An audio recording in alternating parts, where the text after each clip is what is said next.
প্রথমে একটু জল দিয়া দিছি কড়াই, এখন দুধ দিমু, দুধটা নিচে লাগতো না। এখানে 1 লিটারের মতো দুধ আছে, চাকিয়া দিন।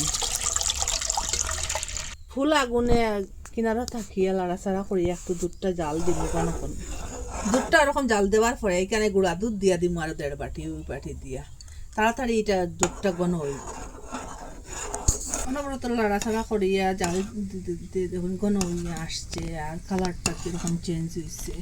ওরকম জাল দেওয়ার পরে এটা ক্ষীর হইব। এরকম জাল দিতে দিতে খুব সুন্দর একটা কালার আসছে, আর এটা জাল দিয়ে ঘন হইয়া আসবো, আর পরে ক্ষীর হইব। এটা দেখুন কতটা ঘন হয়েছে, ওরকম শুকাই গেছে। আর 1 মিনিট জাল দিম, দেখুন আর একটু সময় শুকাইব। ওরকম শুকানোর পরে গ্যাসটা অফ করে দিলাম। থালির মধ্যে একটু ঘি দিয়া দিলাম, ওরকম লাগাইয়া দিন ঘিটা। ক্ষীরটা এটার মধ্যে লইম। 1 চামচ ময়দা দিয়া দিলাম। এখানে বেকিং পাউডার আর একটু দিয়া দিলাম, 1 চিমটি দিয়ে 1 চিমটি। বেকিং সোডা বেকিং পাউডার থেকে আর একটু কম দিয়ে দিলাম। হাতের মধ্যে একটু ঘি লাগাইলাম, এটা খুব ভালো করে ম্যাশ করুন। এখানে আর একটু ঘি দিয়ে দিলাম।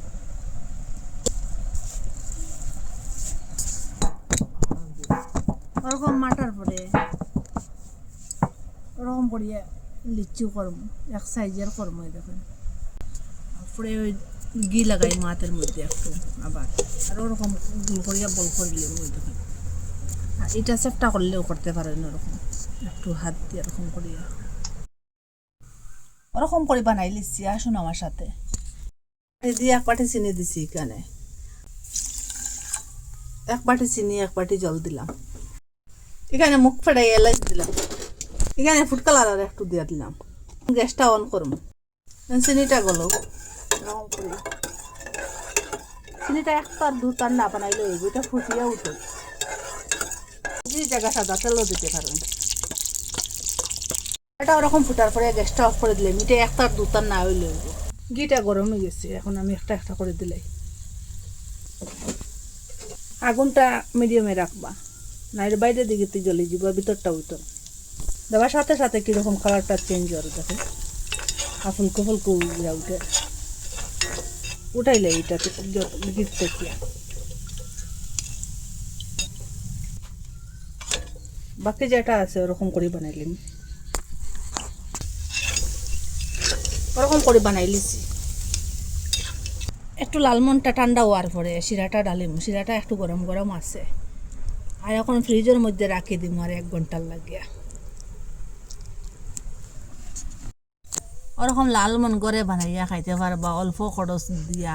2-3টা উপকরণ থাকলেও বানানো যায়। আর আপনারা কই থাকি দেখরা একদিন মিস করবা না, বানাইয়া খাইবা। আর নিজের হাতে বানাইয়া খাইলে তো কথাও নেই, খুব সুস্বাদু। আর এরকম বানাইয়া খাইলে দোকান থেকে আর কিনতেও লাগতো না। আর আপনারা কই থাকি দেখরা কমেন্টের মধ্যে নিশ্চয়ই জানাইবা। ভালো লাগলে লাইক কমেন্ট শেয়ার সাবস্ক্রাইব করবা। আর আজকের ভিডিও এখানে শেষ, নতুন একটা ভিডিও নিয়ে ফিরে আসবো বন্ধুরা।